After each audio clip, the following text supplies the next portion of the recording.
like to call a meeting for the Bennington School District to order for October 2nd. We have no presentations this evening. The first item is citizens' comments. Do we have any citizens? Come right up. I don't think you have to identify yourself. Mike Bethel. I just want to talk to you a little bit about, I've been reading the paper and hearing through discussions that the select board is trying to turn us into a town school district, number one. And I just want you to know that I'm not in favor of that at all. There's a whole bunch of reasons why you shouldn't do it. There's no reasons why you should do it. We should keep our autonomy at BSD.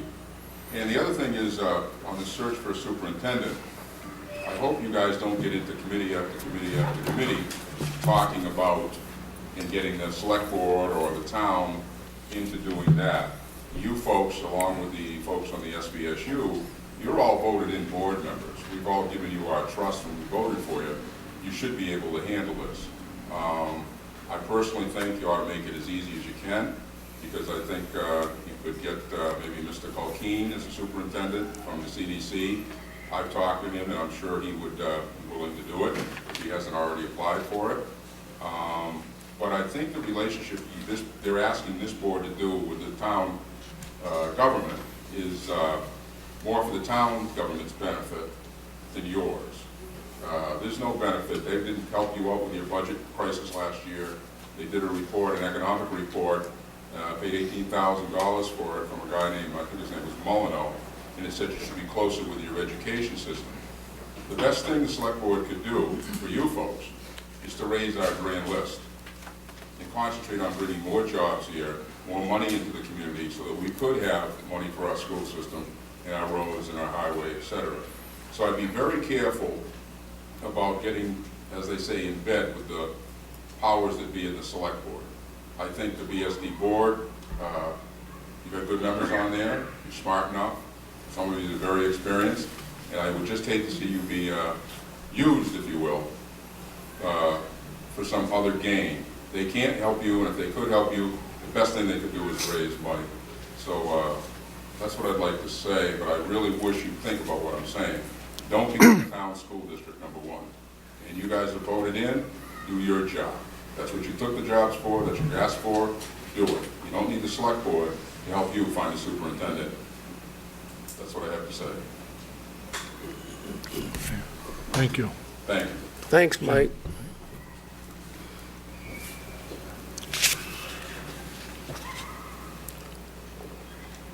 Time limit.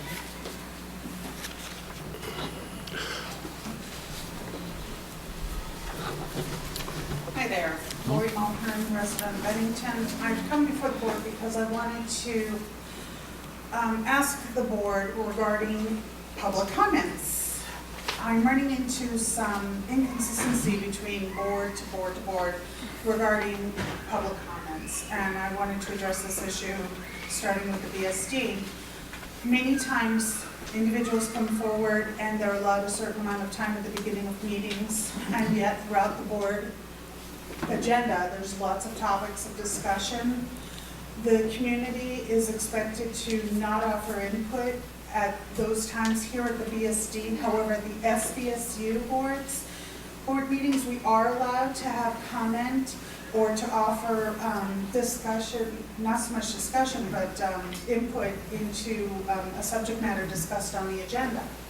So what I'd like to know is, can we do the same thing here at the BSD? Can the community come forward, and if they don't have anything to say at the beginning of the meeting, wait till the item of discussion is on the floor, and then after all the board members speak, then the community member would be allowed to offer input or perhaps a perspective, because oftentimes the board takes a vote, and perhaps someone in the community may have a perspective or maybe some information that had not been considered, and I would just like to know if the board would consider those. Any comments?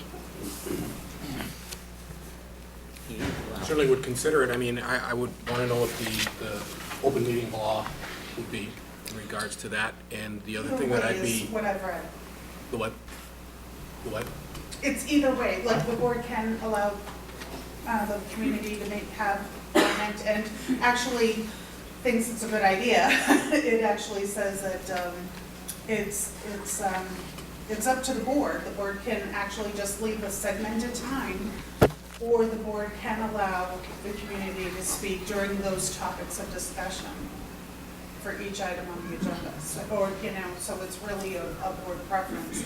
But I'm coming to the board because it's been really helpful, because otherwise we may have, maybe opinion or information or perspective, and oftentimes the board takes a vote without having this information, and the community is not even allowed to comment on it without saying, because something may have come up from your discussion while the community member was here. So that's why I really wanted to bring it to your attention and see if the board would be willing to do this. Well, let me say that I know what you're saying, but I'm speaking strictly for myself and not any other board member. But I think if we open it up to what you're saying, our meetings now are running close to 11 o'clock at night. And I think if we open it up to what you're saying, we'll probably be here till midnight. So personally, I don't think that every item on the agenda should be open to public comments. I think the board should give ample time for public comments at the beginning of a meeting or at the end of a meeting. Or if there's a burning issue that's on there, then I think that the board member could ask the chairman to make a comment. But to say that every item on the agenda is going to be open for public comments, I'm individually, personally not for it.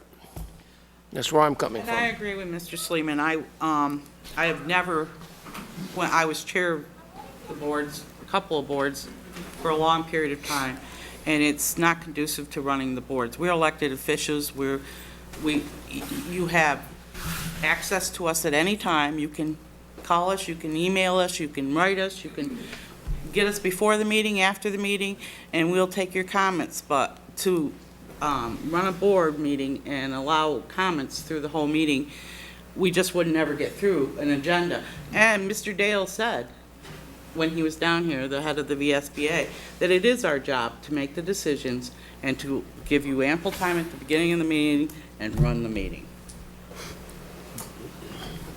Okay, I will respectfully abide by your decision. However, I do have to say that a lot of times the community is not informed, and a lot of information is not passed on to the community members in order to have comments at the beginning of the meeting before the information is presented. You can request an agenda the same way we do. Yeah, You but can we get don't all the have- information in the agenda.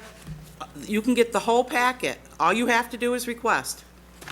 I do read it, Jackie. I do sit down, I read the meeting minutes, and I do read the agendas. However, oftentimes I have questions, and who is it that I'm supposed to go to? Other than the board to say, okay, I would like to have information here, because oftentimes when I do that, there's no time. There never is time. And I'm sorry your agendas are so packed.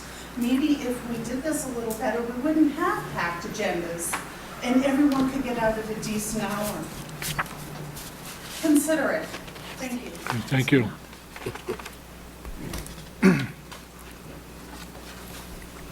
I just wanted to know when this current handbook from BSD was written.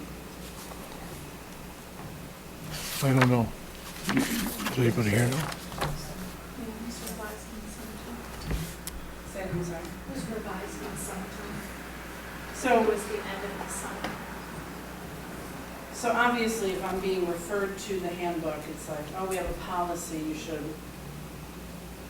look it up in the handbook. But if your policies that are in here are the outdated policies, you would think that if it was just printed, that policies that have taken effect back in December, or January, or February, would be the current policies you print. I mean, why waste printing this if it's essentially the bullying and harassment policy and everything back from 2006? If nothing's changing, there's no use to kill more trees just to print it and waste the money to print the book. So I'm having issues and I'm being told, that's in our policy book, and you look at the policy book and they say, well, this year we're enforcing this policy that's been in our book for 2 or 3 years. and that's different school to school. I thought the whole point was that we were saying it's one district, 3 campuses. Is that It's what you supposed said? to be. So if it's one thing at Bennell, another thing at Molly Starr, should I want to go to a different school? Should I want my child attending somewhere where the policies aren't as strictly enforced that would be punitive? Or, so what is my recourse as a parent if there's no redistricting? Do you have a specific incident Yeah. So. without mentioning a student's name? That's fine. Birthday invitations, every year, prior to just this year, at Bennell, you were allowed to invite every student in the class and/or in the grade, as long as everybody was included and nobody was excluded. They would be passed out at the end of the day, so that parents could see them prior to students seeing them, so it wouldn't create a problem at the school, so that parents could intercept and not even show their students prior to that. I placed a call into the school today to find out why this was being intercepted. It feels like a personal issue. I've been feeling like that here at this school, that I'm outspoken in the community, and now my daughter can't turn out invitations. That's not the same thing, and other teachers were unaware of this. So if it's a policy that's being strictly enforced, teachers should be well aware. It shouldn't apply to some, but not all students. And why would my kid want to come to Bennell if that's the policy here and not at other schools? So I have a What was, real what was, problem what with was the topic of this paper again? that. I'm sorry? Birthday invitation. Oh, a birthday invitation? Yeah, they give it out at the end of the school day to, so that it go to the parents instead of the. I had one for every second grader in this school. Every second grader, not just every second grader in her class, Oh, I see. everyone in the school. And what happened as a result, we were told to do it outside of the school building. So now some kids see it. I can't get to all 50 students. Some see some getting it and some don't. So that created an awful conflict for my student, for the school at large, and then for the community. And if you're saying you want more community involvement, that's not really getting there. And I'm frustrated because I didn't receive a call back. Just so happened today's a BSD meeting, so I get to come here, but when I was told to look in the policy, you have something about parties saying, I have to mail this? Mail them to students? Like, how do I get their addresses? If your student wants a birthday party with their friends from school and we promote social engagement, I don't get it. How do you handle it at your school, Donna? I actually haven't had the issue, so I, it hasn't been brought to my attention in any fashion or any difficulties with invitations for birthdays.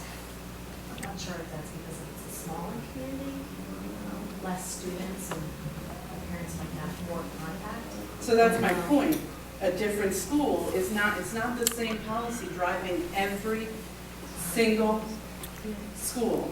I don't, the only thing, It's when I not a think of policy. policy, I think of approved policies. It's not a policy, probably a procedure, more of a procedure at a school.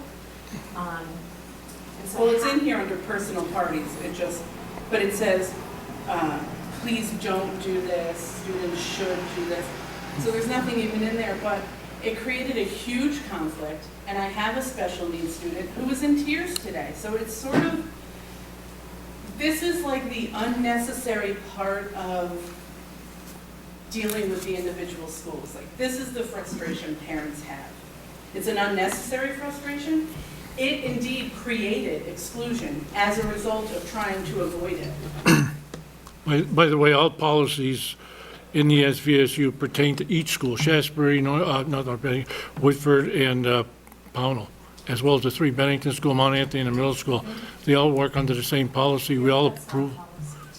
That's a Practice. Donna, would you bring this matter up at the meeting with the administration this week? Sure. please? Yeah, Okay? just- There's errors throughout it, and I just thought if this was printed recently, it's pretty, I mean, it's embarrassing. It's Tuesday. embarrassing. I mean, in the new goals that were just adopted in 2012, it says under number 3, that behavior and communication are driven by the values of respect, honesty, commitment, and openness. Like, not honesty, that's embarrassing. Okay. And we just printed these, that's kind of my point. Well, it's nice you've seen them, we haven't. Who's in charge of those? Who's- Yeah, I was just gonna say. Who does those? Or who's responsible for the editing or proofing or whatever? It's actually done through And central who has office. input into what goes in it, you know? Individual schools look at their items such as our behavior supports, we make sure our rubric is correct, staff information. I believe that the rest of the information is updated through the central office, and then it's sent to a printer. Well, we ought to correct that. And even on the back, each school has a different value and a different behavior expectation. That's not in line with a one district, 3 campus model. Well, Well, I can give you some input in regards to the behavior expectations that actually was generated regarding participation as teams through positive behavior interventions and supports, which began 7 years at least ago. And we really defined those expectations in the sense of what the communities, the school communities, in regards to uniqueness. Because even though we are 3 campuses in one BSD school district, there are still some uniquenesses that teams and individuals want to present as a school community.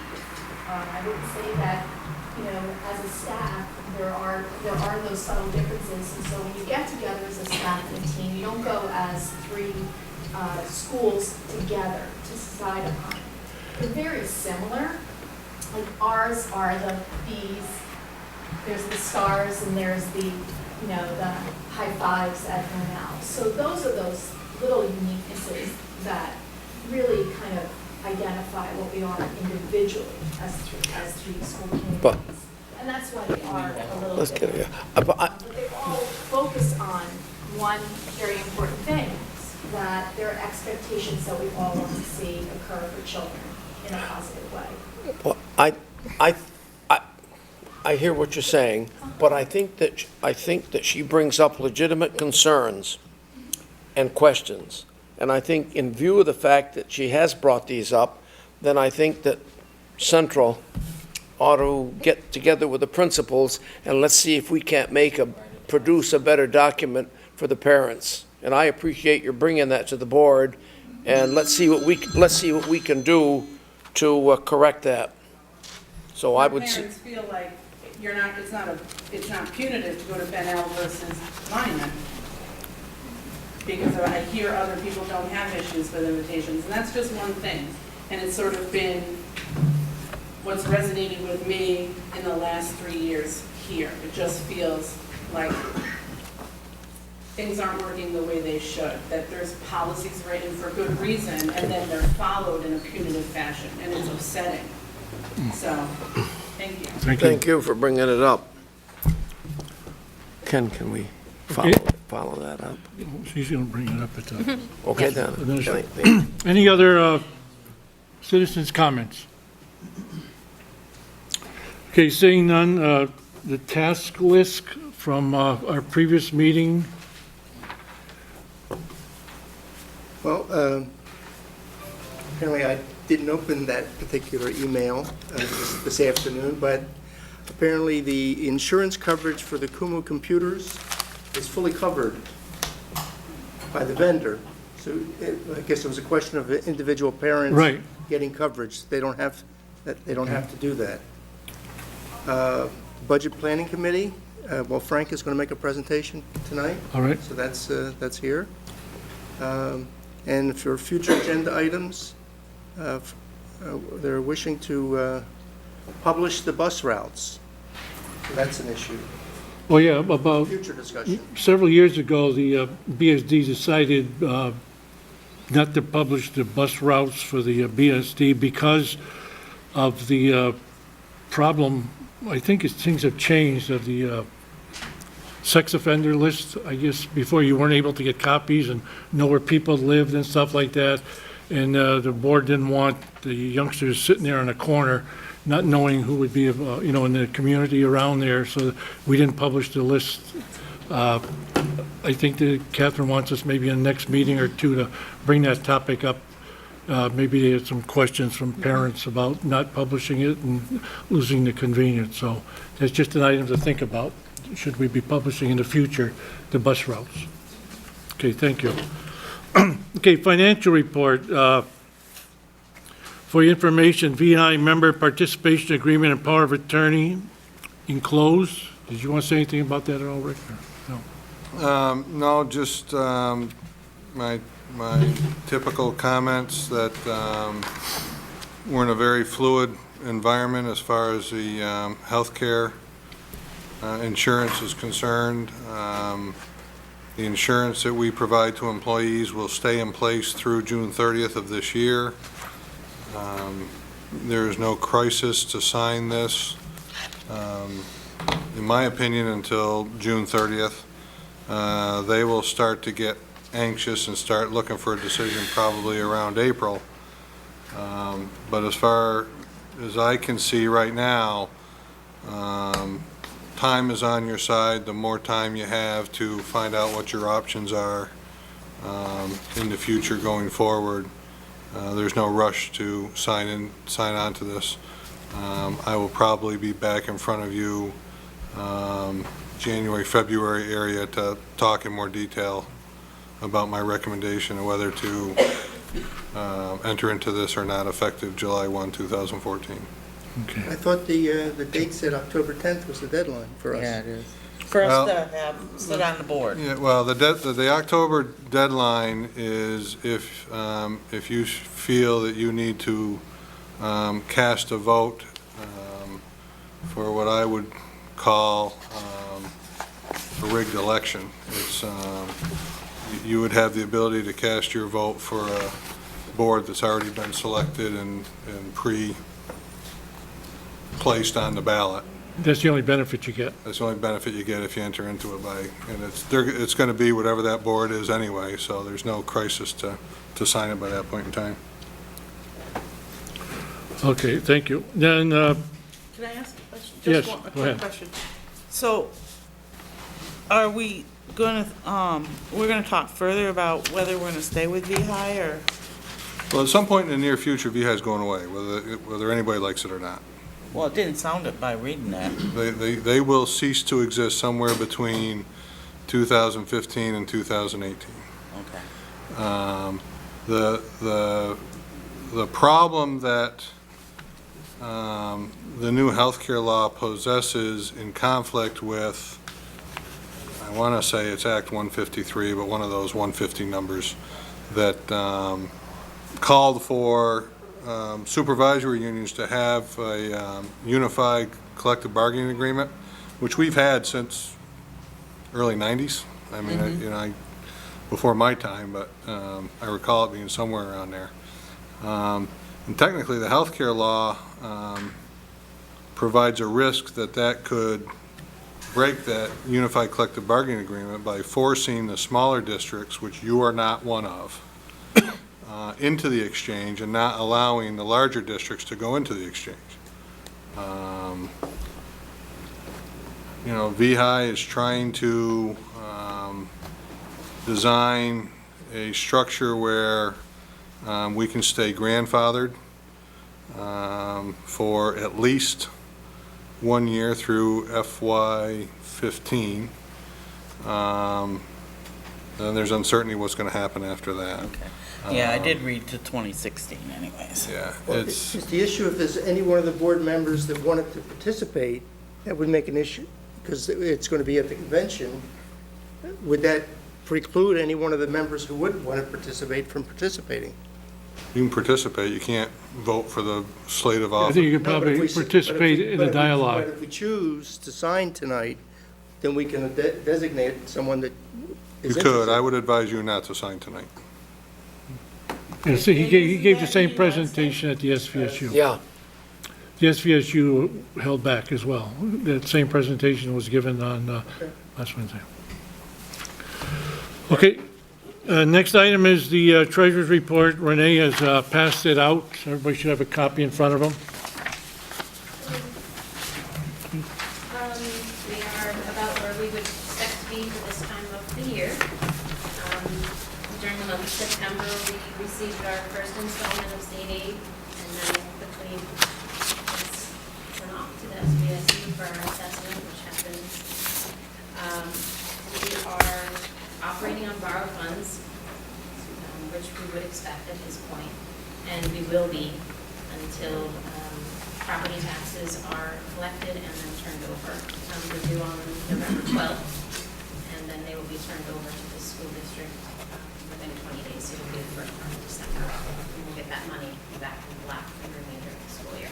You belong like to is there a group of treasurers in the state of Vermont that you would like belong to, like a group? There might be, I'm not, but No, I was just wondering, how many towns in the communities in the state send a bill out only once a year? Because I know the water bills, I notice in the paper, 4 like times. 4 times a year. And that would eliminate the need for borrowing if you would get the money in, and along with the state monies coming in. I can't. You don't know, okay. Okay. why don't you bring it up at your committee meeting, Mr. Certainly would be advantageous. to That's a have town function, that we have no control over that. Well, Right? that's what I was asking her, if she knew of any of the other towns at all. Okay, well, thank you. Any questions of Renee? Okay, Thank you, Renee. And C, the budget status report was online. Does anybody have any questions at all on the budget status? Okay, nothing under personnel. Consent agenda. Now, members asked to remove the nominations from the consent agenda. Had some questions about individuals. We'll do that in executive session after the meeting. But can we have a motion to accept without the Second. nominations? Okay, we have a motion and a second. Okay, any discussions? Warrants. Can I clear, Warrants and minutes, yes. is it the nominations and the nomination authorizations, or just the nominations? Both. So 6 and 7. Yep.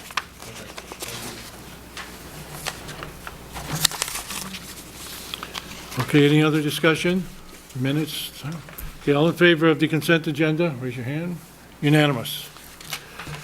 Okay, educational matters. A, regular education, 1 district, 3 campuses, enrollments and class sizes.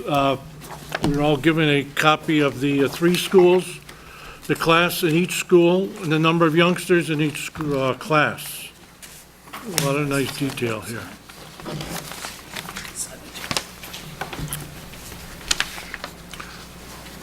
And again, if you have any questions, Donna, or she can get back to you later if you can't answer it. Can we But make these are these pretty- available to people out? Yeah, this is public information. Do you have any extras if they wanted one? There's a couple. If someone wanted a copy It of it? will be posted, It is online. yeah. Okay, it's online? Okay. Early Ed Act 62 Partner Program Enrollment and Partners. Catherine asked me if I would just give you an update of where we stand with public pre-K.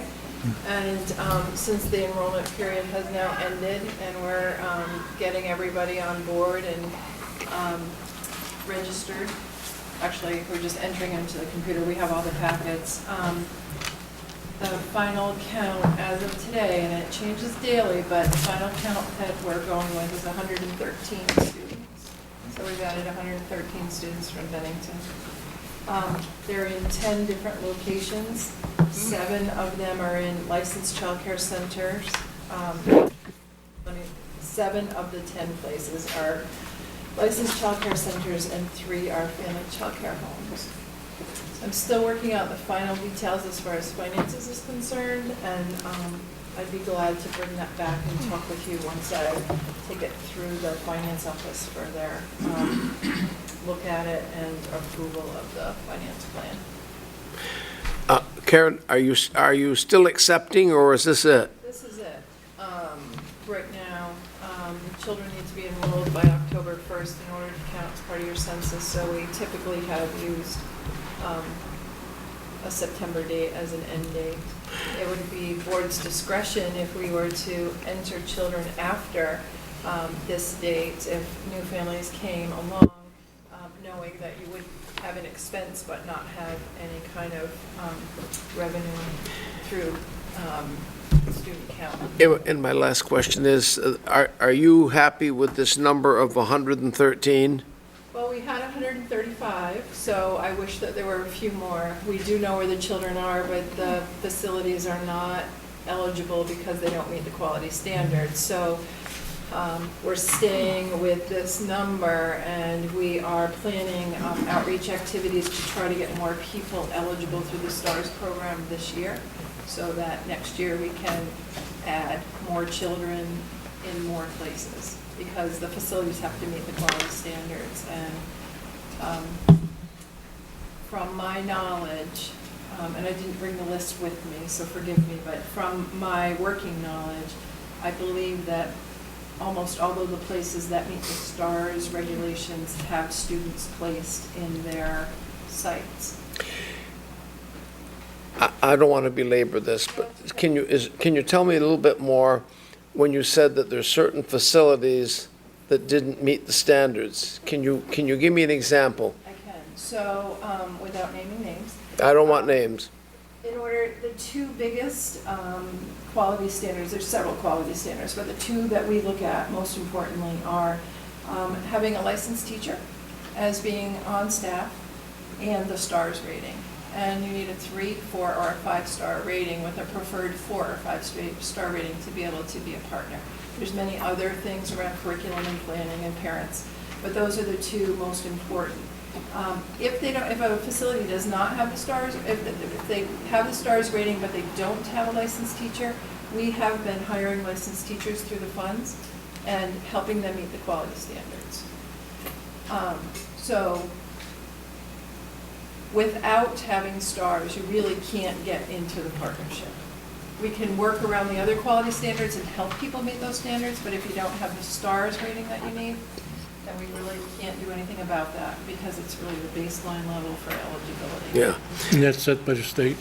That is set by the state, and we have people that are on part of our team who are helping people mentor through the whole STARS application process. So it's not that we're just going, oh, you don't have it, we're trying to help people get them. See, I guess my concern was, of those that don't meet the quality without naming names, are they the kind of students that we should be, future students that we should be concerned with?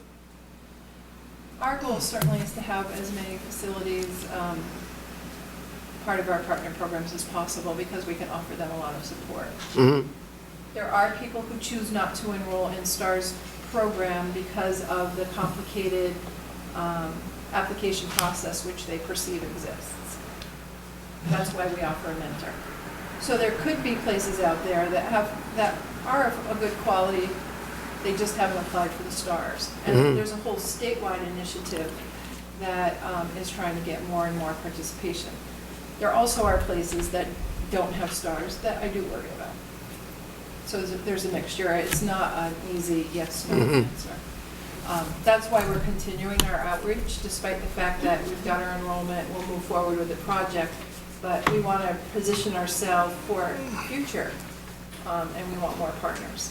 I got you. So we're going to keep going with that. Does that make sense? Yeah, thanks, Karen. That's great. I just wanted to, while I have the floor, if Yep. I could just say one thing. You'll notice in your student enrollment report, there's no early childhood data, I don't believe.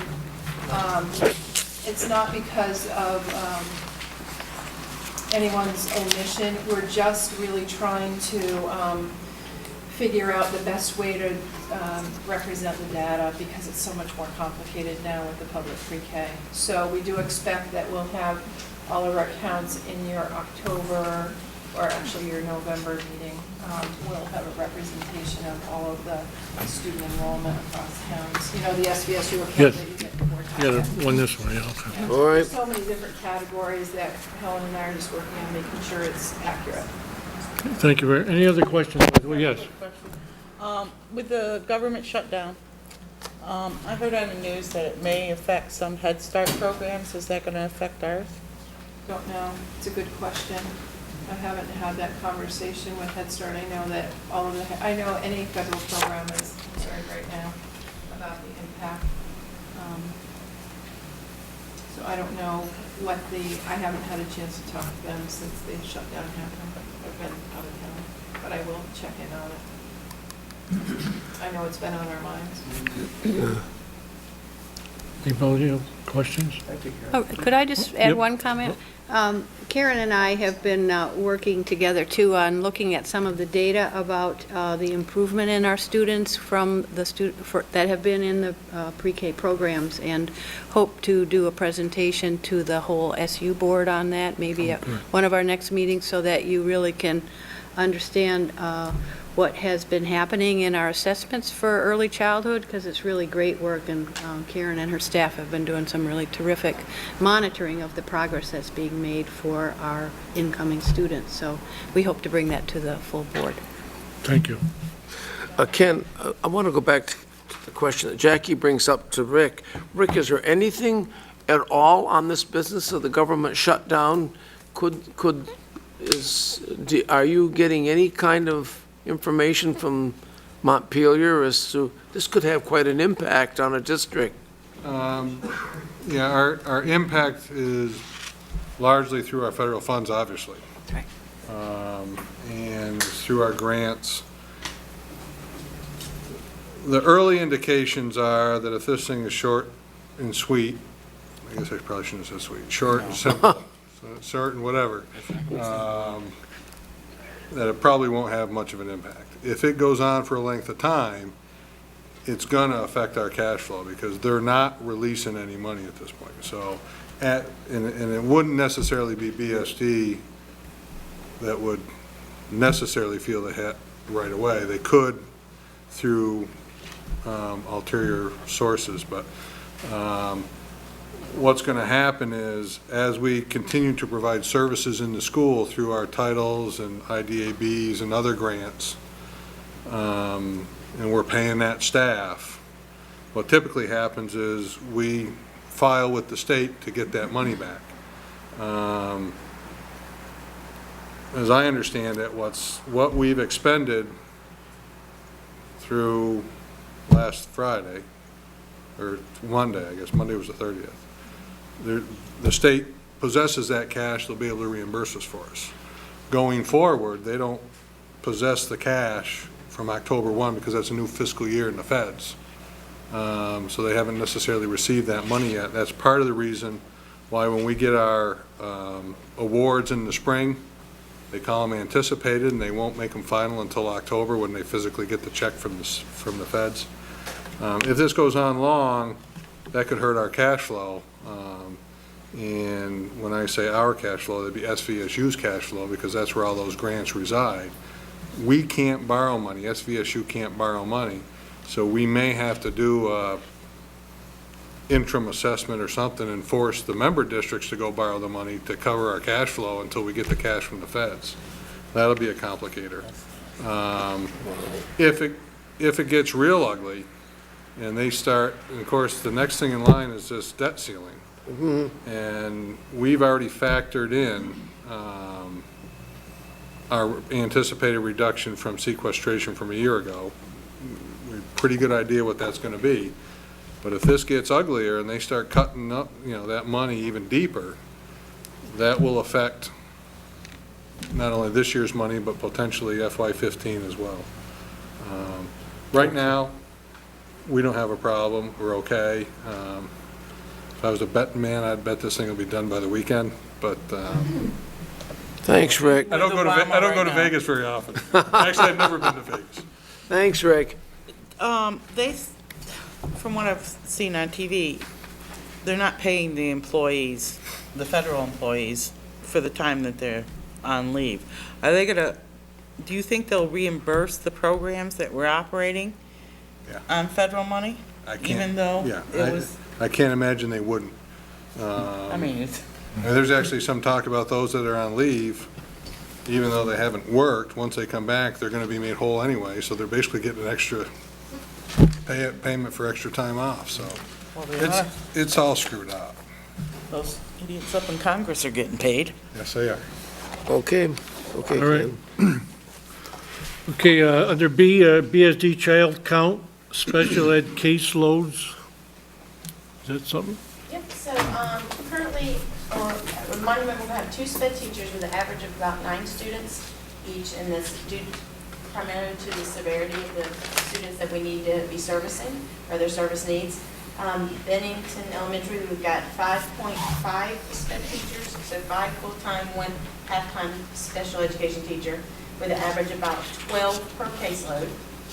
At Molly Stark, we have 6 sped teachers with an average caseload of about 12. And at On Point Elementary, we have 3 special education teachers. Oh, On Point, I know what that is. What is on? Oh, On Point Elementary is the old Plus program. I'm sorry.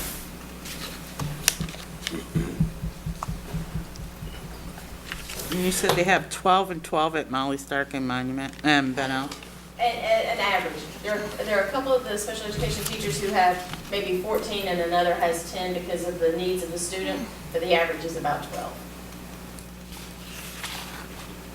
Per teacher. Staffing, Per teacher. staffing. Status of staffing. Oh, I'm sorry. I didn't know we I think moved that's on. at the end. Status of the staffing. I have interviewed 1 occupational therapist and offered a position.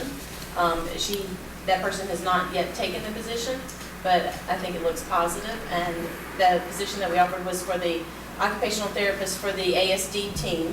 I've contracted with Sunbelt to get another occupational therapist in, and I actually spoke with an occupational therapist today who's worked within our district, who said she would be willing to do some filling in for us for the time being. And I think that's all the staffing that we have left for the OTs for special education. Questions? Got any questions? How many students will the occupational therapist be responsible for? The new ones, What is the ratio for all of them? generally, the 2 that we have, we've counted their numbers, and they're about 30 to 35 apiece. The new one has a little bit, the way it was looked at in the schools was about 37. The ASD, occupational therapist, would be lower because of the need, and I think that was about 20. Give or take us through that. Question. Obviously, with the caseloads of the 6 to the 12, the 5.5 to the 12, not knowing what the needs of each one of those students are you comfortable that those those special educators can cover the services adequately and sufficiently, given the caseload of where it is? I think that's part of the analysis that I'm doing. Because of some of the redistricting, I think some of the caseloads changed. Some of the analysis that I'm doing, I'm feeling like we are definitely covering the needs of the students right now. Could it be done better? I believe it could. I believe, like, if we had another special education teacher at maybe possibly Molly Stark and Bennington Elementary, that some of the students' needs would be met better, for lack of a better word. I think they are meeting the needs of the students, and they're working on that. We are having regular meetings to try and figure out better ways to do things, like maybe grouping some students together who could benefit from working together. So there are ways that we're working to better serve those students. But definitely, I think it's part of, I'm starting the service plan actions for fiscal year 15 right now, and I'm looking at that and saying, in my the analysis due to some of the redistricting, some of the students that have moved into our district now, what would better serve our students? And I think that's definitely part of what I am looking at. It does seem like a heavy caseload there. I agree. Anything else? Okay, and you covered the OT staffing as well. Okay, thank you. No policies, old business, scheduling work sessions. If you remember last meeting, we had the VSBA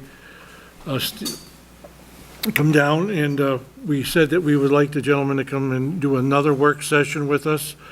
And Catherine was looking for some dates. Now, we had said we didn't want to do it on the same day as a meeting because it tends to make the evening very long.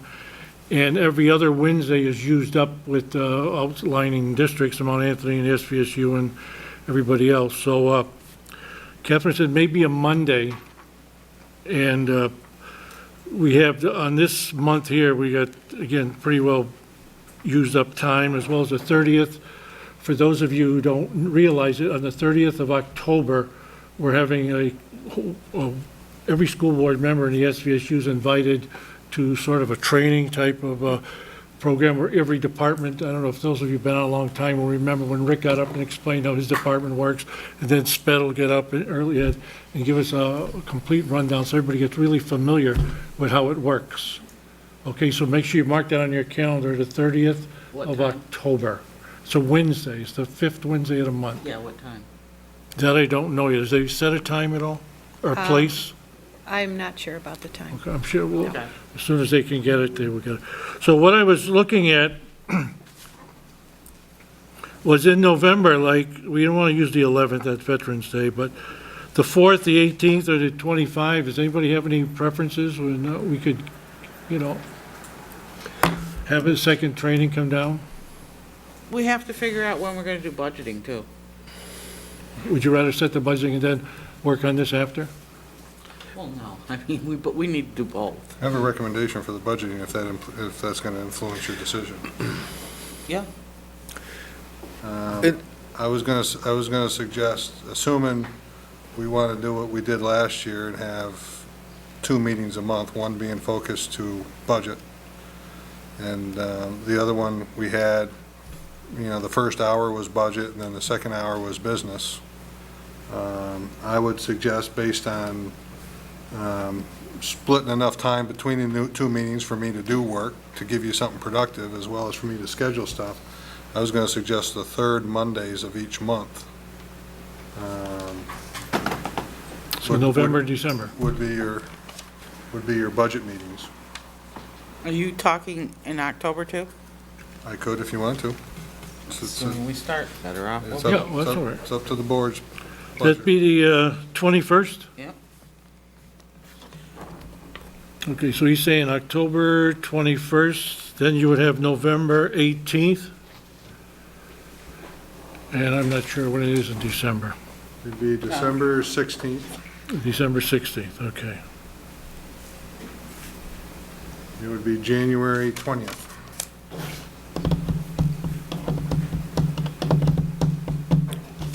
Okay, so everybody put those down. October 21, November 18th, December 16, and January 20th. Those will be the second meetings of the month. They'll be dedicated to the budget.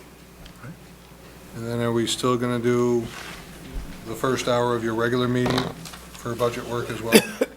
Sure, we'll do that. And if it seems like it's too long, we'll just hopefully have our meeting at 6, if we can do it that way. And then we'll have the budget for an hour, then go into our regular meeting.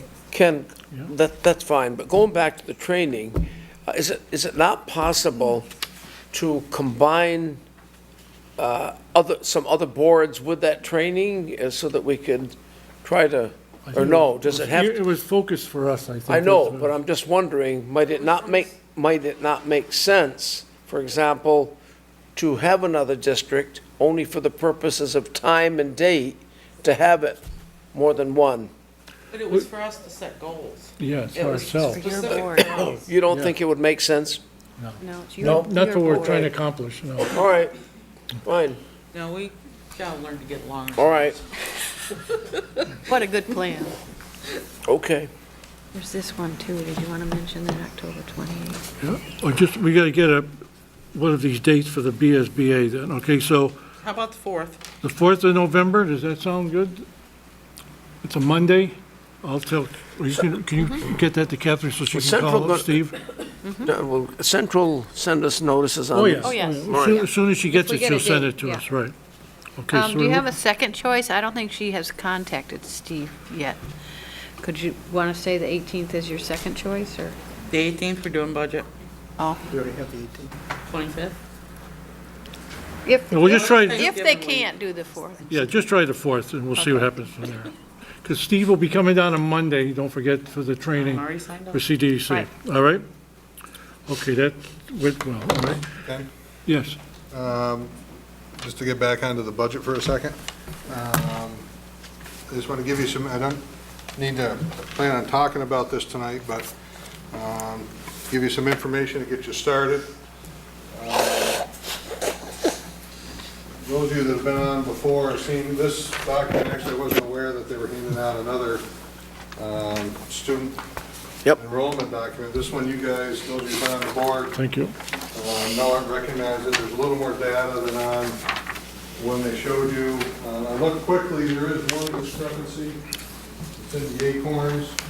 5, 4, And and there's 5. one student that is,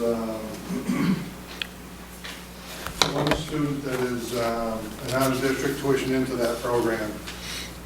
So there's only 4 BSD students, Okay. not 5. So what we do with our, the board has, can give us different direction if they choose.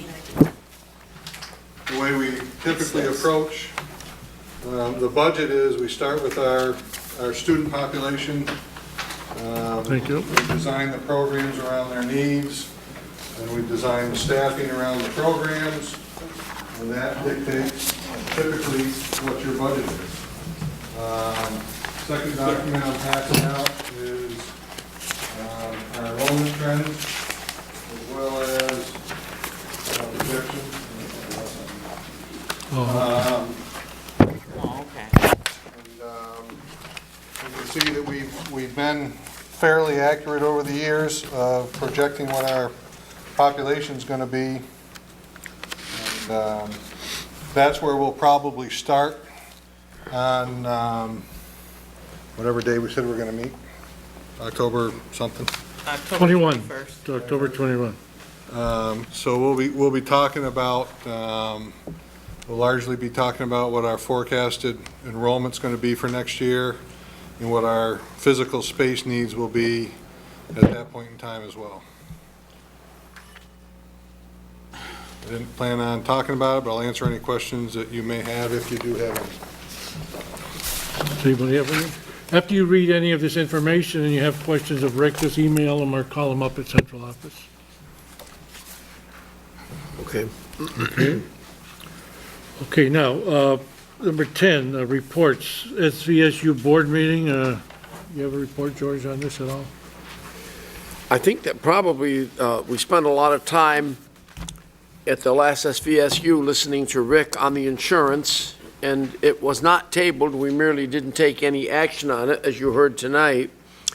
And a good portion of the meeting was spent on the fact that the group voted to go with NASDAQ in the search for a new superintendent, and the group did vote to go ahead and go with it, and that's in the works, and now a committee is going to be named very soon to start the process of preliminary interviews for the superintendent.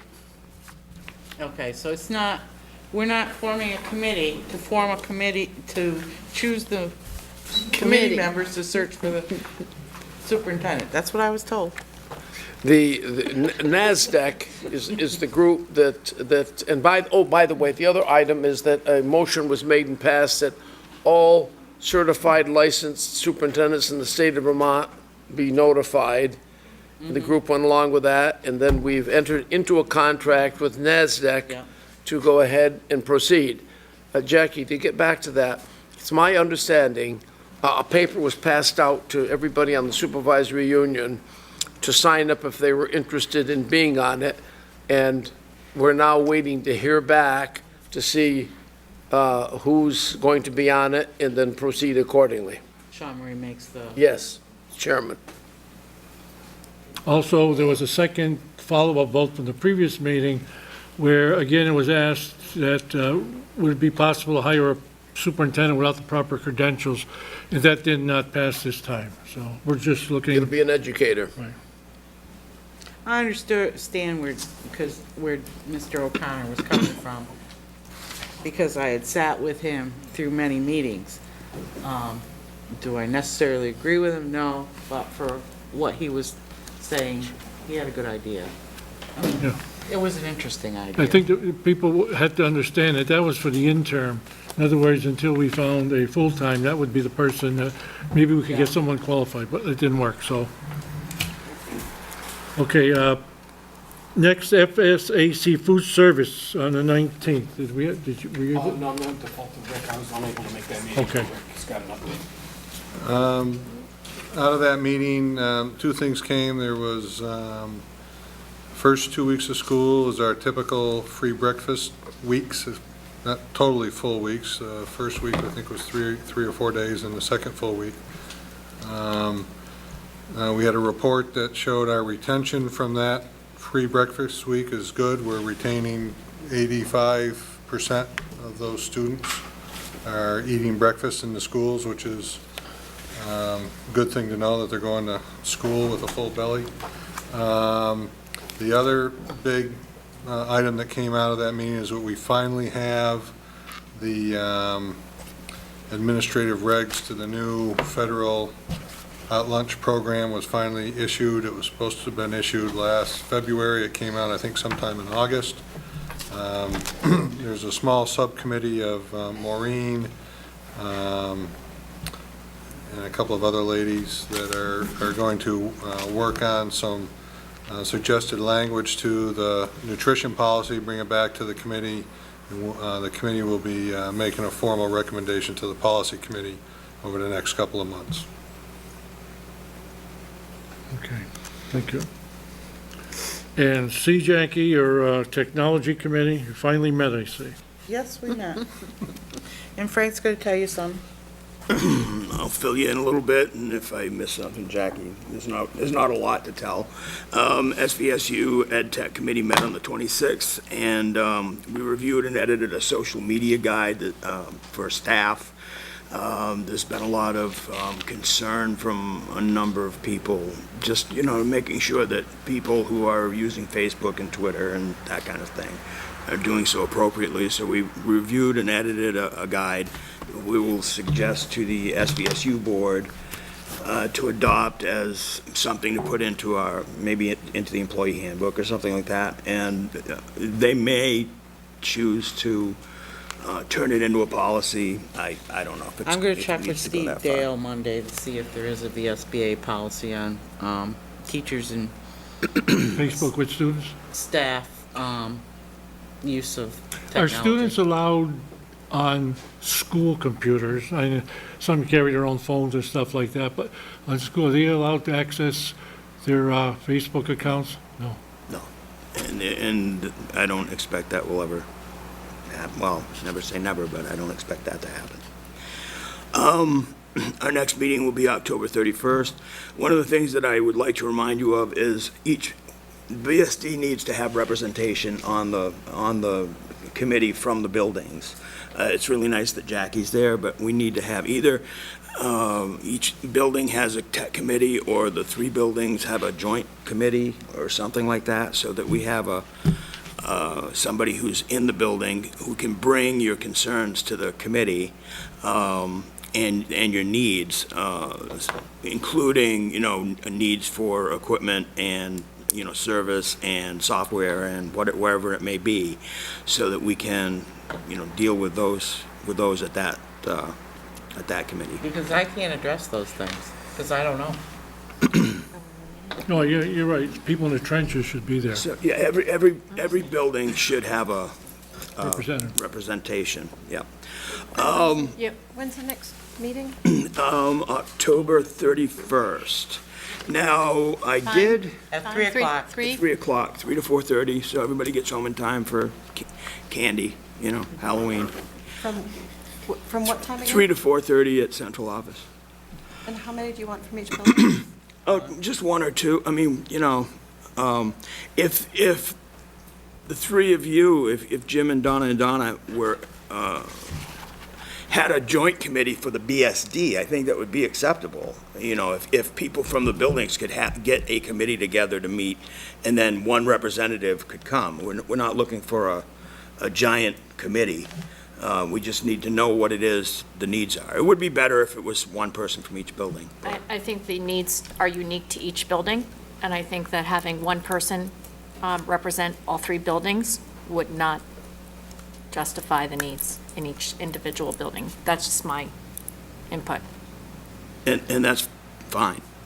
That's great, if you could send somebody.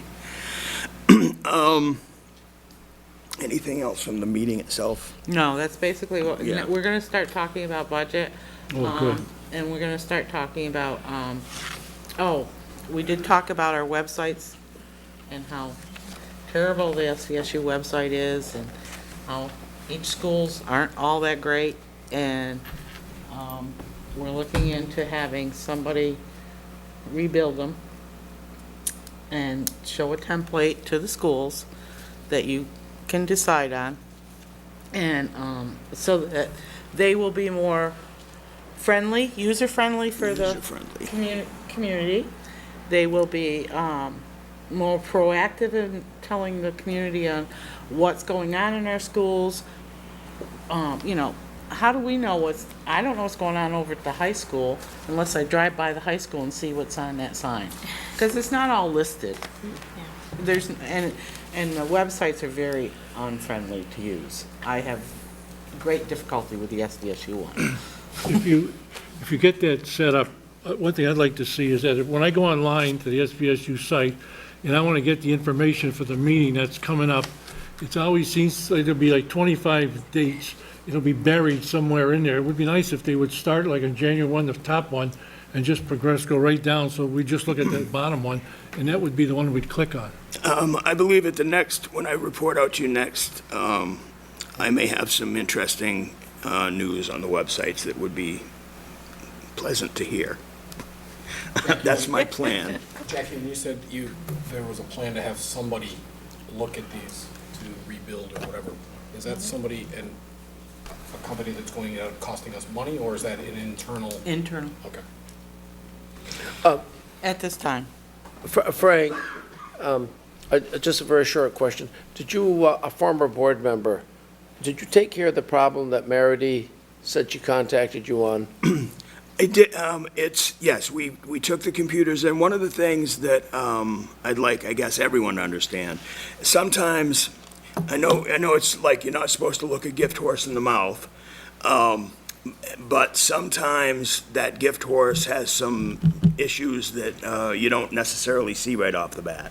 The computers were donated, and that was nice, but truly the operating system, the power supply isn't big enough to handle an operating system that we would have to have in order to join it to our domain.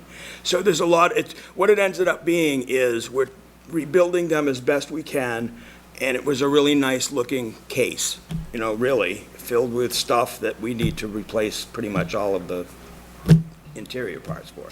So before we accept those things, and that actually brings me to another point that I just came up at the end of the day. Before we accept gifts, we should make sure that they are something that we really could use, because honestly, if we owned those, we would have recycled them. They would have gone away. So. And I will add that prior to accepting them as a donation, I did contact the tech office, and my understanding was because they did have XP, which was the professional version, not a home version, that they could be used. And that's why I did accept them. Yeah, and that's fine. I'm not the tech department. But that's part of the thing here is that it has XP. Yes, we can use XP, but it didn't have the memory capacity. It didn't have the power supply capacity. It didn't have other things. It has XP. That part's good, but there's so many other parts that and well, I guess. And I would just like to acknowledge the Capella family for wanting to donate it and help us with technology at Monument, because we currently do not have any computers for children in the classroom, and so they were really trying to be supportive. I understand that. I understand that, and it would have been. It'll be fine. We will, we have replacement parts and we can, get most of them up to where they'll be usable. But it's just gonna take a little bit of time. I think they're actually done. I was told that they're ready. I've been running around buildings the last couple of days, so I apologize. I think they are good. Kuno tablets, they're all here. We had boxes full of tablets in the office. Ann and our intern Ryan finally finished tagging and inventorying them today. They'll be going to the building sometime later this week. This goes to back to that accepting donations. At the end of the day, there was a phone message on my machine from someone at CCV, and they have a charging cart, laptop cart, that they would like to donate to us, which I'm going to go look at because, as it turns out, we really need an extra one for all the Kunos that we have. And because of the way they're distributed throughout the buildings, there are, I think, 3 classroom sets going to Molly, 2 to Bennell, and 1 to Monument, is my understanding. And then the leftovers are distributed equally to those buildings. So since there are 3 going to Molly, they only have 2 carts. So a 3rd cart would be really good, and I'll vet this cart, make sure it's good and good to go, and that would be, good. And if it's not, then we'll find a solution. Curriculum Loft is coming on the 28th and 29th to set up and register the Kuno tablets with the students. Students will register them themselves. That'll be part of the implementation. I don't have the actual schedule. I'd like to speak at some point with the 3 BSD principals to just determine what's going to work best for you in that 2-day time frame to try to coordinate that. And we're trying something. Oh, does anybody have any questions on the tablets before I move on? Once they're in place, like I know that some of the netbooks were moved down to lower grades, and so the 5th graders are kind of left hanging in the breeze at the moment, waiting for these Kunos. And I think that things will get much smoother after they arrive. One thing I'd like everyone to be aware of is normally, often, there's a much longer waiting period. I know it's been frustrating for the buildings and the teachers who've been waiting to get these devices in the room.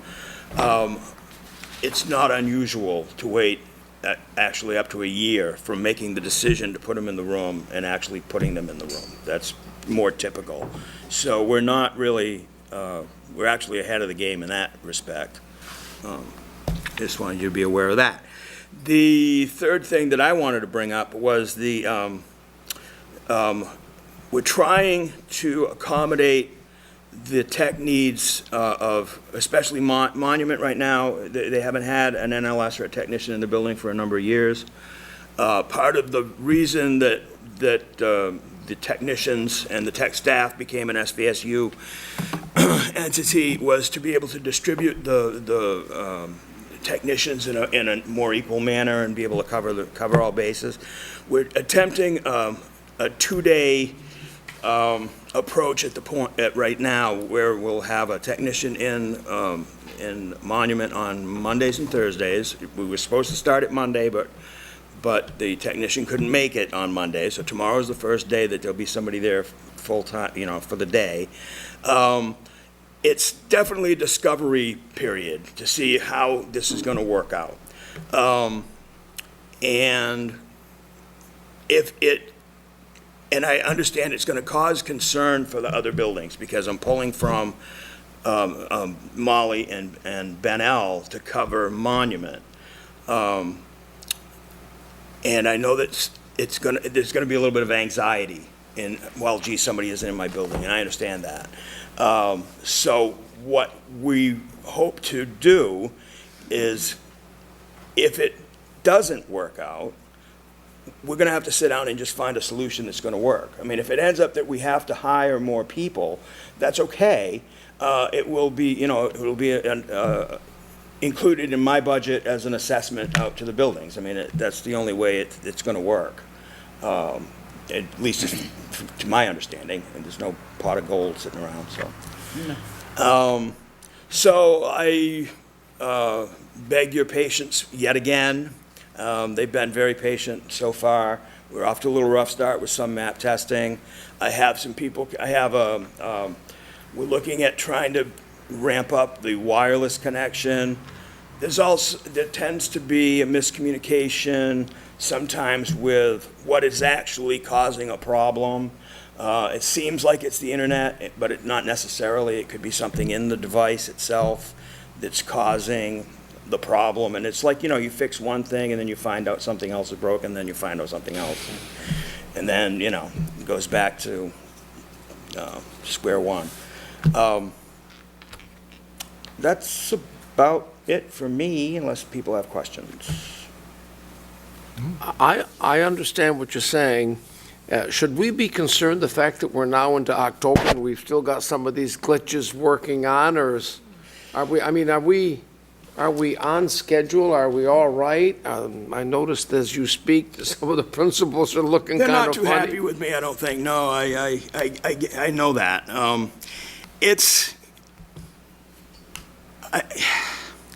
There are a lot of components to this. Nobody in the real world gets everything they want when they want it. I'm sorry. If my drain is plugged up at home, I try to unplug it myself before I call the plumber. I think in general, the SVSU is pretty well suited, the whole SVSU and its member districts are pretty well suited with a talented staff that can usually fix things. Right now, we can't always fix things, though, and it's not always an easy fix, and it's not always using the right lingo to get something to be understood. The last 2 days at the high school, I realize that's not your jurisdiction, but the wireless system has been totally down. It's been down. The problem is with a controller that needs a part, and our senior systems administrator has been on the phone pretty much regularly with the people trying to get this thing resolved. But if we can't get the tech support we need at the other end, it's the same as when you can't get the tech support you need. So those kinds of things happen. If we have a ticketing system in place, the ticketing system is fair. It's first come, first serve with the possibility of fixing an urgent problem. If a problem is identified as urgent and it can't be fixed, there's a reason for that. It sometimes feels like probably to the people who need the fix to occur, that they're being ignored. And it feels on our end like it seems like there's a black cloud over this. I don't want to. I'm trying hard not to get negative, because I understand we're all doing what we can do to keep things going, but nothing we're doing is to cause trouble. It's a fix-it department. My department works nights. Often they work through the weekend. They want to be helpful. They want to fix the problem. There's a system. You have something broken, you put in the ticket, and you're in line with the other 100 tickets, and you're taken care of as you can be. I don't know how else to address that. I really don't. I guess my question then is are we that backlogged? Because if things are that backlogged, and you're saying there's hundreds of tickets in there. There's 99 tickets. In my opinion, I don't care who puts a ticket in, that should be reprioritized every single day that you walk in there. If there's a school without internet, that is down and can't do something, like I spoke to a couple of teachers at the high school, they can't get to their grade. The internet is down, and it cannot be fixed, I Kelly. understand that. Okay. But I'm using this as an example, Yep. okay? If their ticket went in, okay, and it's down here, but you've got tickets in front, that should be reprioritized every single day. And it's just like if they've got an issue over there at one of their schools, that should be reprioritized every day, not just put, oh, this is the next one in line, next one in line. And see, So and I'd that's like to know- I would like to know what you have in regards to work backlog and what exactly needs to, where we are in this system. Yeah, Kelly. We have 99 tickets that are open right now. I know this because I looked at the end of the day. I've been watching the Mojo tickets very closely lately to make sure that these things happen. I've sent messages out to my staff telling them, make sure you check the tickets daily. There are 8 of those tickets that have not been assigned yet, for I don't know what reason exactly. The tickets come in, the staff sees them, they assign the tickets themselves. They see, like, okay, there it is, I got this. Then it's their job to fix the ticket and follow up on that ticket. And they will do that until the problem is fixed. Sometimes you take your car to get the carburetor fixed and the guy has to order a part or something else happens and you have to wait until you can get it taken care of. And I feel like, there's a lot of finger pointing that goes on here with the tech department, and quite frankly, it's upsetting. It's as if we're not trying to do what it is that needs to be done, or you think we're that incompetent or that mean-spirited that we're going to hold somebody. I'm not going to stop a kid from learning or a teacher from getting excited about using the technology that's available out of anything other than we can't get it fixed. Like, first of all, I don't think anybody's here claiming that there was incompetent. No, but I feel it, Kelly. But- I feel but it a the lot. thing is what I'm just trying to understand, you said that you've got 99 tickets that are open, and you said Yeah. that each tech looks at each one of those tickets on its own. So you don't have, does each tech grab a ticket? I'm just trying to understand your process, okay? So my point being is if you have, how many techs do you have? I have 15. 15, okay. So my point being. Oh, I apologize.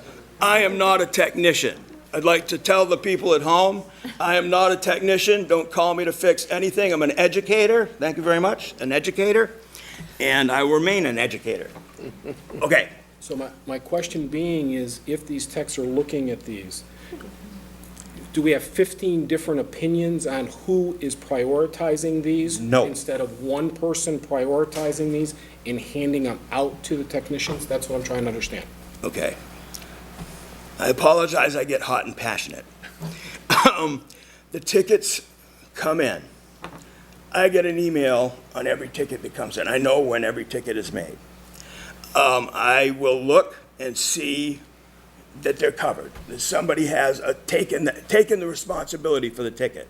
So everybody sees the tickets, Kelly, and then somebody takes responsibility for whatever ticket it is, generally based on the building they're in, generally. Donna is in a unique position because she doesn't have anybody assigned to her building.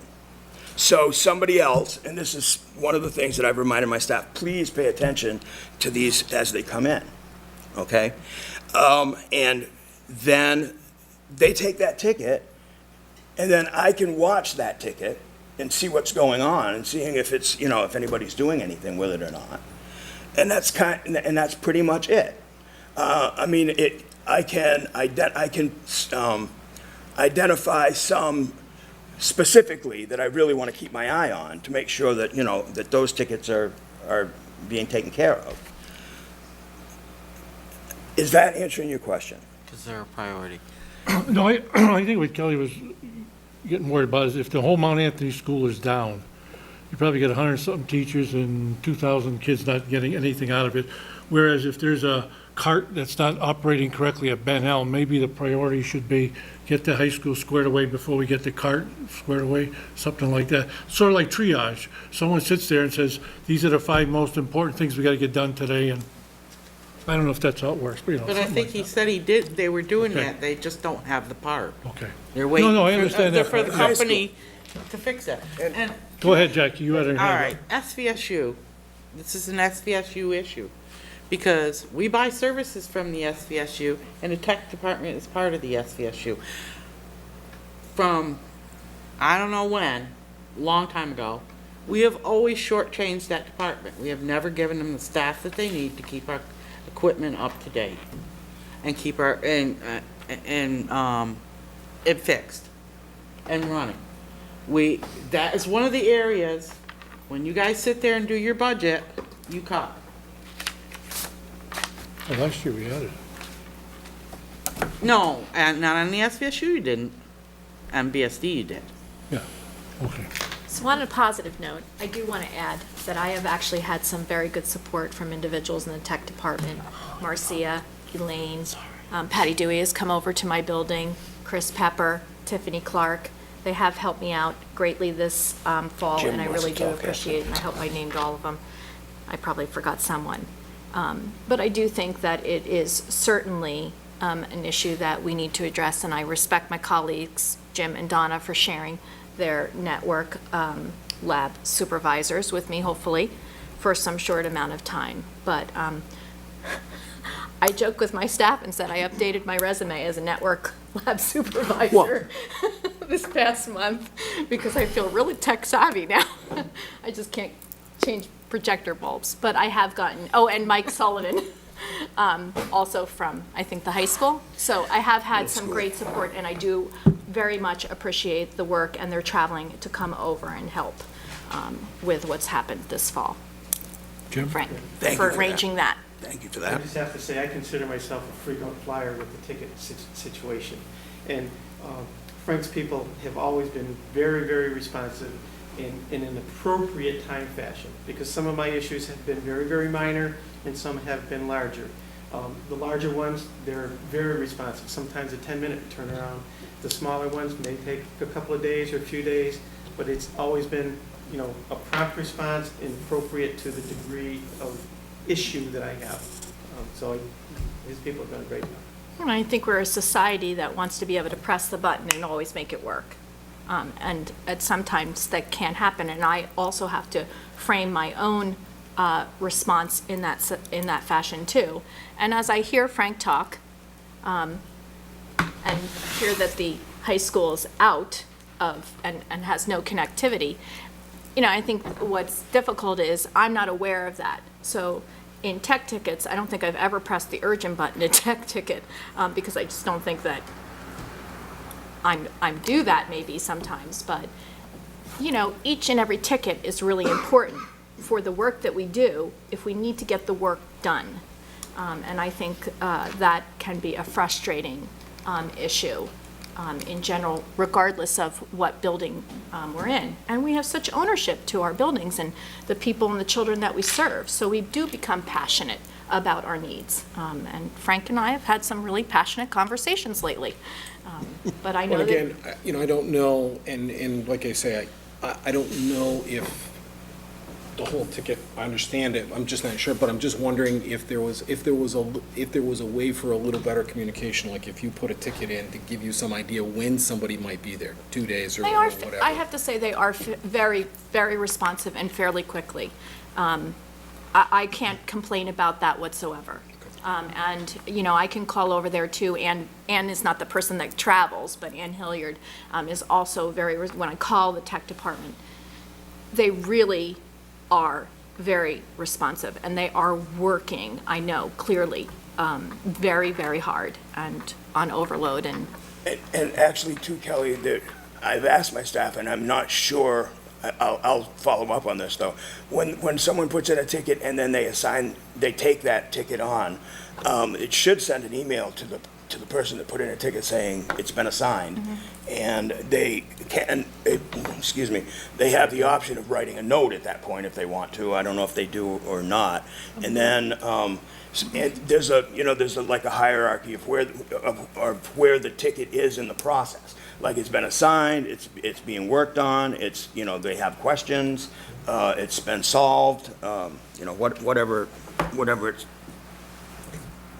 point in the process it is at. If I could. Yes. I'm not a BSD program, but partly I am. I'm in a BSD school. Just to talk about the triage, if we have a real issue, as others do. We get immediate attention. If it's something in our department that has to be done right away, people stop what they're doing and they get to our mojo right away. Vice versa, if they're in my department working and they've got to go to another part of the school because something else has come, it happens at Molly. I don't know, Donna, from your point of view, but Absolutely. it just, it Yeah, and I'm really, not- it doesn't sound When I was like, it talking- didn't sound When I like. was talking to Frank, it wasn't that I was saying that he wasn't, I was just trying to understand his process a little Yeah. better. And when there's 99 tickets and it sounded like each tech was grabbing his own, I was just trying to understand the process. I wasn't claiming your guys weren't getting to where they needed to get. I was just trying to understand the process a little bit better. And I think the frustration does lie on my part for the building and staff is, I have been a part of Bennington Elementary School, and the network lab supervisor there is very, very capable and has always taken care of the needs. I saw that. It's a very successful way to present and to deal with issues in the building, but I don't have that. And so I think that's where my frustration has really kind of lied this fall, because I've been doing a lot of it. And I don't want to take away those network lab supervisors from my sister schools or colleagues, but we're trying to come up with a scenario that can also support Monument 2 as equally. Okay. Okay, Oh, we thank you very much. You're welcome. Again, I do apologize for getting hot under the collar. No. Love you all. See you on the 30th. Okay, under Chair's report, Sit through the rest of this for a few minutes. Joint Select Board Community Forum, Yes. Ken, is that the committee you're on? That joint one? Is that what you're talking about on that joint? Is that the one that, with the selectmen and all that? no, I think this is something different. I'm not familiar with this one. But I'll just give you an update on the one that I've been meeting with. Myself, the superintendent comes, and Jean Marie comes. This was an invite from the select board to meet with them. We've met 3 times, and the first time they brought up, why don't you folks look at a town school board versus a charter? I wonder why. Okay, and so after that meeting, I called up Montpelier and I asked the legal counsel to, again, what would you take to surrender your charter? So she said, basically, it's a vote of the people. Okay, then secondly, they said, what's the reason? She said, ask them, meaning the selectmen, why do they want you to drop your charter? What's the point? I'll tell you. Because the only difference between a town school district and one with a charter is what's in the charter. And to me, the only thing that's in the charter that's maybe controversial is to educate your kids in your own district and stuff, but everything else is pretty much the same. Also, the town seems to think that at town meeting in March, that we would all sit together, the school board and the selectmen together at the meeting, because they did mention how they feel picked on, sort of, I want to say, because when Mount Anthony or BSD meet, you get the administration sitting there, and then when the selectmen meet, you get 150 townspeople in there, so I think they want us to help them take the bullets. Well, Ken, Whoa.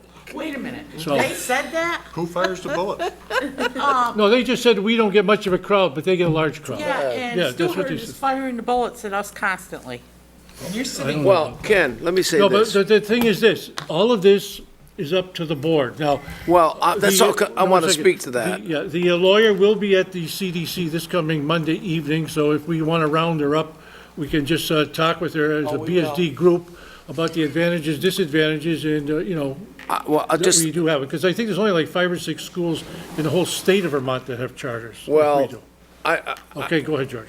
I just want to say that I'd like to have the rest of the board instruct our chairman at the meeting that I don't think we're interested in discussing it any further. If they got some other items they want to discuss, let's do it. But let's not spend any more time spinning our wheels about more elections to eliminate charters to do that. Let's concentrate on what we've got without trying to reinvent the wheel. So therefore, can we? Agree. Can you let that board know, your committee there, that our board is not interested in that? And if you want a motion, I'll make Gotta it. make a motion. In fact, I'll make a motion if someone wants to second I'll it. second it.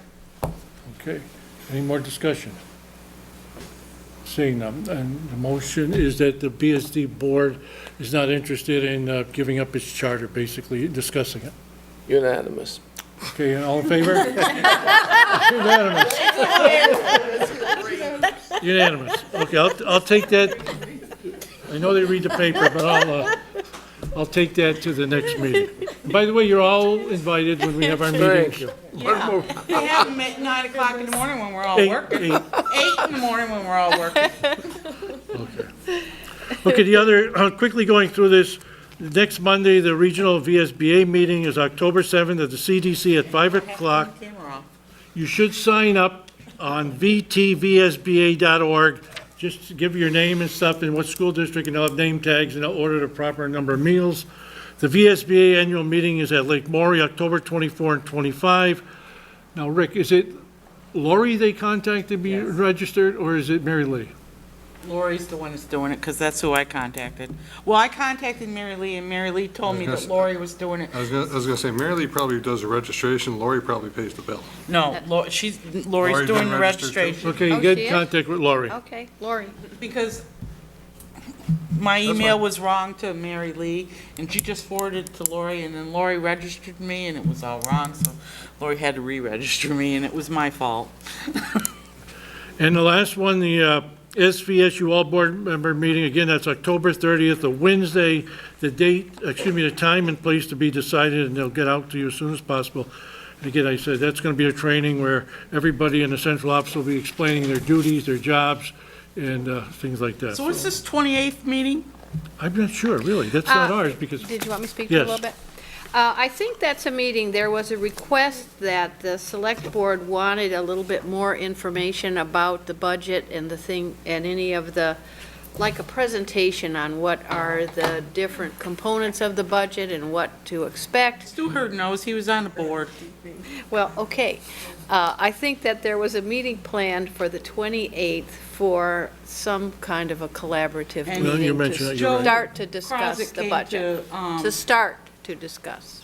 Yeah, Joe Crozet came to every one of our meetings of the chairs at the beginning of the month, remember?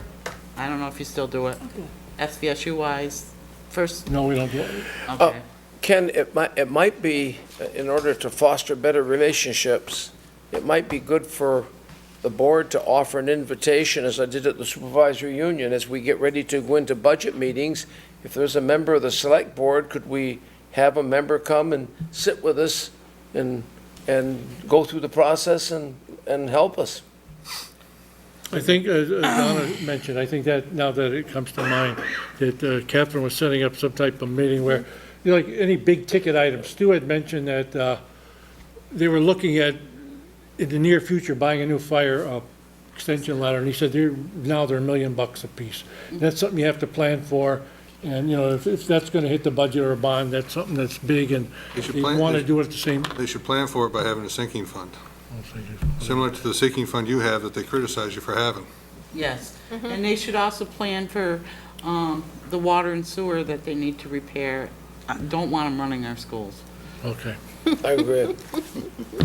Unanimous. okay. You get it? Now, superintendent's report, SWIFT framework. Okay, you were just up in Montpelier today? We were. We had an exciting and beautiful, I would say, trip up to Berlin, close to Montpelier. And I went with Karen Burnell, Wendy Pierce, Donna McKenzie, and Jim Law to the SWIFT framework for transformation. It's called School-Wide Integrated Framework. And we went, not knowing too much about this, except that there were 4 districts within Vermont that have been chosen to participate. We are very fortunate to be the recipients.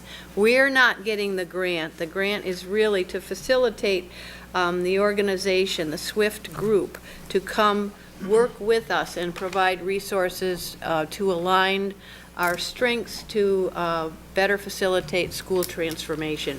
I have their mission here. I have a nice little handout if anyone wants a copy of it.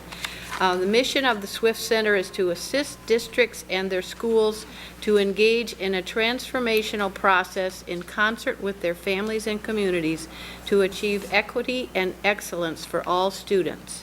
Excellence as determined by measurable student social and academic gains, equity as defined by measurable capacity of each school to deliver intensity and range of supports to meet the needs of each student, extending to their family and community, and where all is defined as the measurable, integrated, active engagement of all students and their families in the learning process.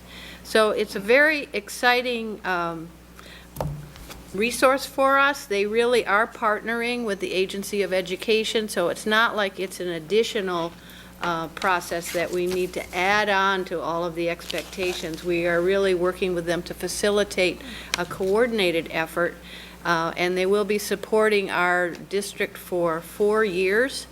This is just the first phase, but they will continue to support us. It's not an overnight process. It really will take 3 or 4 years to see the major progress, and they are a national organization that has been very successful in promoting growth of schools using some excellent data tools as well as personal technical assistance. They will come and help us provide professionals to actually come here and work with us, or any other supports that we need, but they grow it from where we are starting and what we have as programs in our schools, and then building on those schools to make them more successful in meeting all students' needs.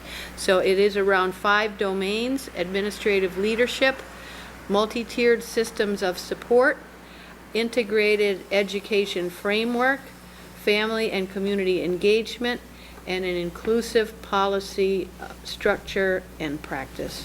So it was our first introduction. They are planning a rollout December 3 and 4, where we will send another team, and possibly if a board member would like to come with us to see what the process is like and help to facilitate the integration of this valuable service for us. I think it's really... Could you email that? I don't have it electronically, but I could try to get it for you, okay? Oh, if you don't, Yep. you can just Yep. send me the paper. Better scan it in and email it. Scan it and email it. Sure. That's a lot. They'll probably send it to me. They probably have it on their website. Okay, thank you. And certification of professional staff, is everybody up to date? We- Yes, I think that was something that she addressed at the SDSU. Supervisor. Oh, that's right. Yeah, and gave a report on that in terms of numbers of staff, but it is all being processed through the Agency of Education. It just takes a little while at the beginning of the year because all schools are trying to get their certifications through the Agency of Education. Does anybody have anything other? Okay. Yes? Just, what time are we gonna meet on the third Mondays? When would you folks like to meet? Is 6 too early? No, it's 6. Okay, Fine. George, 6, okay? Fine. Six, Joe? Where we meet, Central We'll meet office, at Central, Yeah, 6 o'clock. send a notice, 6 o'clock? have some coffee. Thank you.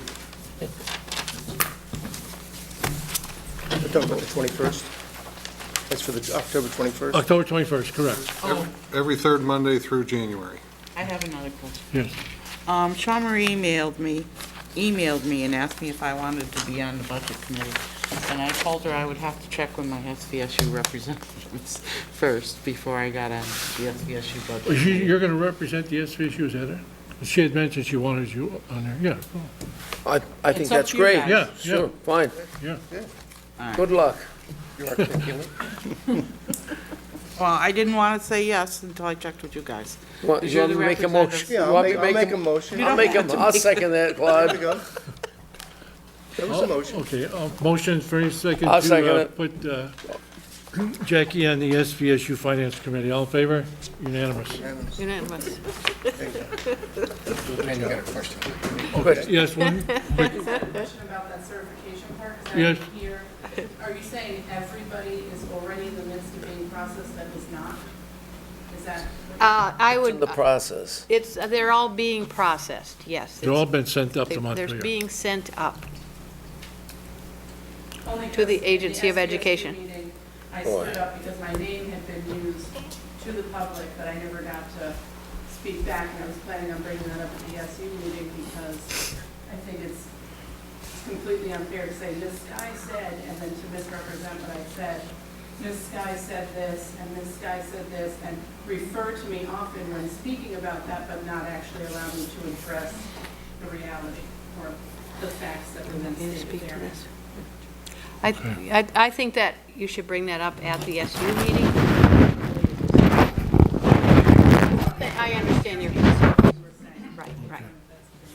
Do we have a motion to go into executive? Question. I'm so sorry, I know, I don't. That's all right, go ahead. When I read the story about this with, going back in September, possibly looking at the names of the schools that, will be, one of the most focused on them, is that some information that you'd be willing to give? I think it's still, I felt there was still a little question today, but we are representing Bennington Elementary and Molly Stark. And it will be continuing during the next years. We will be adding more schools to the process, but they would be the first. And we're hoping it will be 2. I thought initially they said 1, and now they're saying 2, and we're hoping that it will still be 2. Okay, can we have a motion to go into executive session? Wait, question. There was no motion in the treasurer's report. I don't know if you need one. Yeah, you should accept it. So moved. Second. Second. All in favor of accepting the treasurer's report? Unanimous. And we have a task. I'll make a Motion? motion We for gotta an go over the task list. Executive session for personnel. executive session for personnel. Get past this. Got a task list. What? We gotta go over the task list. Oh, the You task. have it all Before you done? vote. Claude? Go ahead. Central office will review and correct BSD handbook. Procedures will be consistent About the and superintendent and/or her designee, because central office Office is is a pretty big broad. place, that's right. superintendent, Or her designee. yeah, all right, you know. Or her Anyways. Or her designated assistant. We need a report on the next meeting, in November meeting. And I'd like to see the handbook. And You wrote all that down, right, Jackie? in 2 meetings, discuss publishing, we're gonna discuss publishing the bus routes. That's the other task we're gonna Right. do. Okay. Thank you. Now, motion, we have in a second, all in favor? Unanimous. My God, maybe I should have stayed here. You did well. You did well. You guys did well. Yeah, I don't know.